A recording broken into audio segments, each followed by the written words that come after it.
Magandang araw po, welcome po sa aking channel, Love9 TV. Patalasasan po, meron po ba kayong mga properties na napapabayaan or non-performing assets? Plan nyo ibenta, pero wala kayong oras sa pagbenta nito. Kung ito'y pagkakatiwala nyo po sa amin, tawag lang po kayo sa aking numero, usap po tayo, gawin ko po ng video for free. Yes, libre po, wala po kayong babayaran. Tutulungan pa namin kayong mabenta ang inyong property. Kami na po bala sa marketing, sa boosting or paid ads. Even sa tripping, hindi na po kayo mapapagod sa pag-entertain ng mga buyers. Kami na po bala sa lahat. Tawag lang po kayo. Nandito po tayo ngayon sa Parañaque kung saan meron po tayong bagong video presentation. 4 na unit na brand new townhouse na may 4 bedrooms, 3 toilet and bath at 2 balkonahe, front and back. Meron din po itong garahe o carport. May promo po si owner na libre ang 3 aircon unit. Ito pong unit E o end unit ay meron po akong nakabukod na video dyan. May lot area po yan na 94 square meters at may floor area na 180 square meters. Ito pong unit D, naka-hold daw sa ngayon.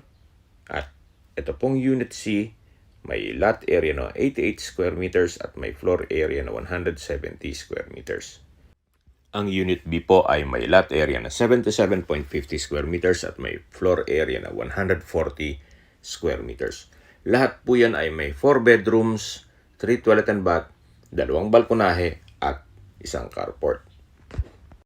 With fence and gate at ready for occupancy po lahat ng unit. Okay, samahan niyo po ako. Pasok po tayo. Ito po yung garahe. At yan po yung balkonahe dito sa harapan. Ito pong garahe ay naka-tile flooring. At ito po yung main door. May sliding glass window sa gilid nito. At dito naman po yung living area o salas. Naka-ceiling cove design. May chandelier. Premium tiles ang ginamit dito sa flooring. Yan po yung sliding glass window. Napakaganda po ng disenyo ng ceiling.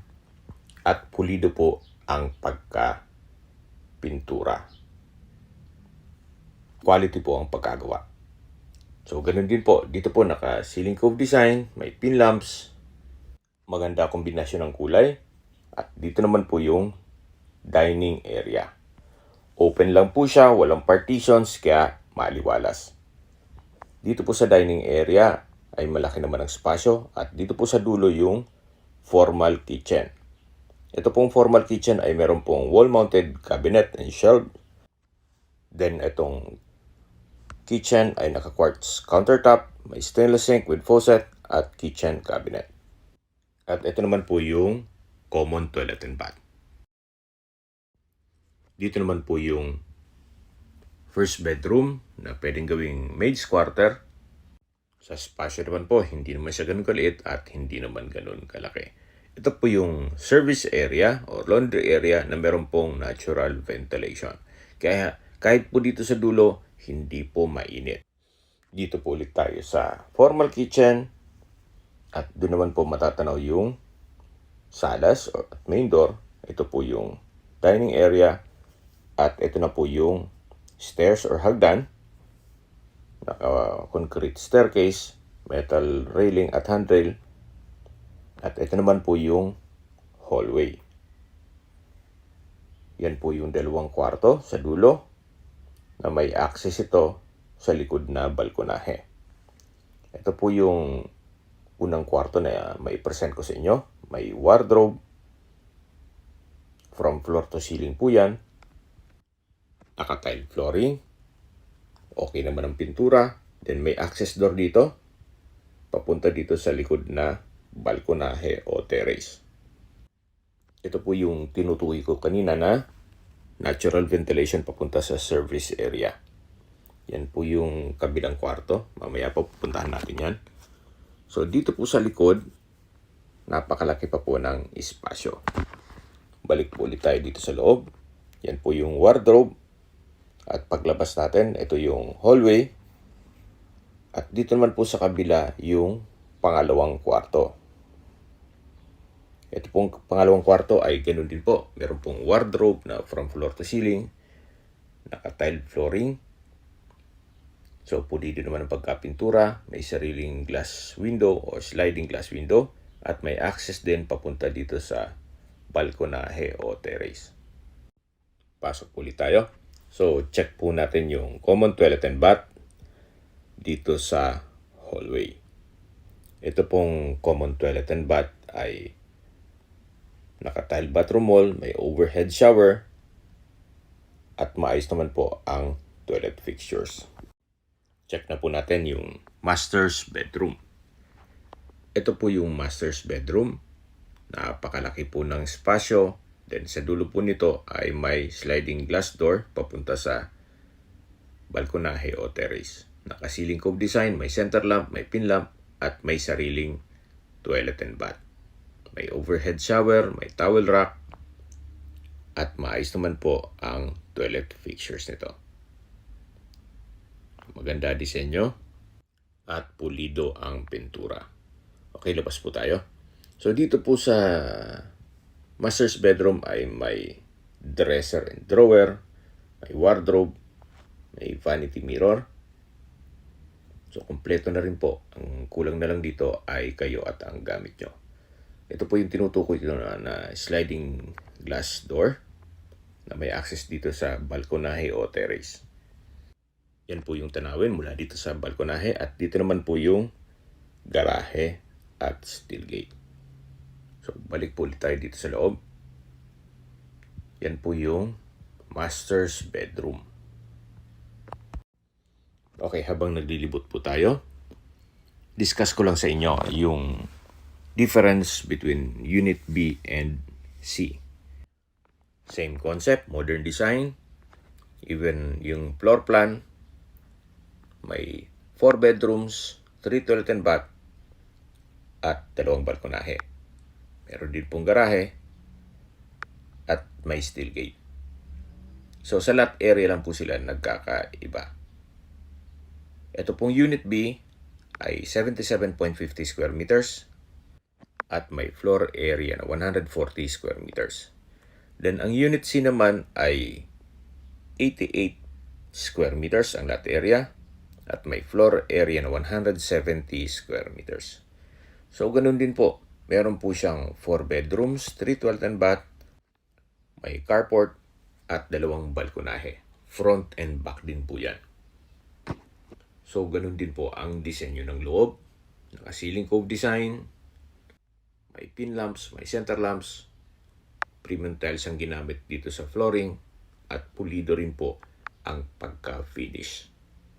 Napakaganda po. So ganun din po ang setup sa formal kitchen. Naka-quartz kitchen countertop, meron pong wall-mounted cabinet and shelves, at meron pong kitchen cabinets. Meron din po itong common toilet and bath, at meron din pong maid's quarter. Okay, sa presyo na po tayo. Itong Unit E ay 9.4 million pesos and unit po yan. Unit D naka-hold. Ang Unit C ay 8.9 million pesos at ang Unit B ay 8.3 million pesos.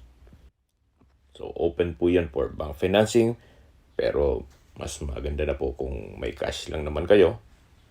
I-cash nyo na para wala kayong iniintindi ng monthly amortization. Sa distance, location at travel time portion na po tayo. Mula po sa main highway or Sukat Road, ang distance is 1.4 kilometers at ang travel time is 6 minutes. Nandun na po ang mga business establishments gaya ng fast food, banks, drugstore, hardware, at hospital. Yan po yung lagi kong binabanggit sa inyo sa paghanap ng property na dapat yung i-consider yung meron pong malapit na hospital. Hindi ko naman po sinasabing sakitin kayo, yan naman po ay for emergency purpose lang naman. Malapit na rin po doon ang Parañaque City Hall, even public market, church at school. So very accessible po itong property at malapit po sa lahat. Mula naman po sa Sukat Skyway Ramp, ang distance is 3.8 kilometers at ang travel time is 12 minutes. Ang Skyway po ay may access papuntang BGC, Makati, Quezon City, Manila, all the way to NLEX or North Luzon Expressway.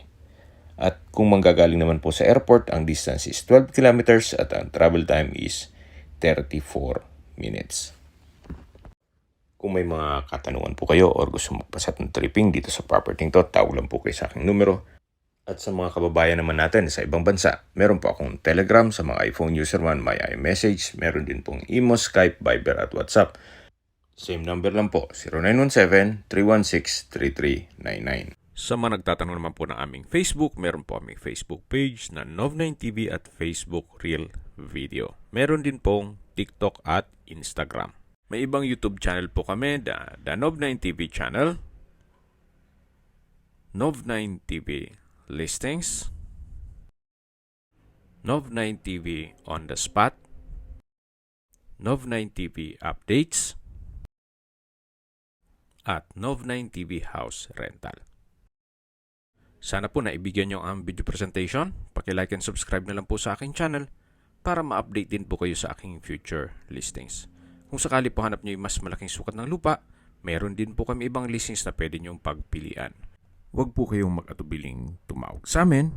Then, let us know your budget para malaman namin kung anong property pwede naming ilog sa inyo. Sa lahat pong viewers, subscriber at nagtiwala po sa amin, salamat po sa suporta.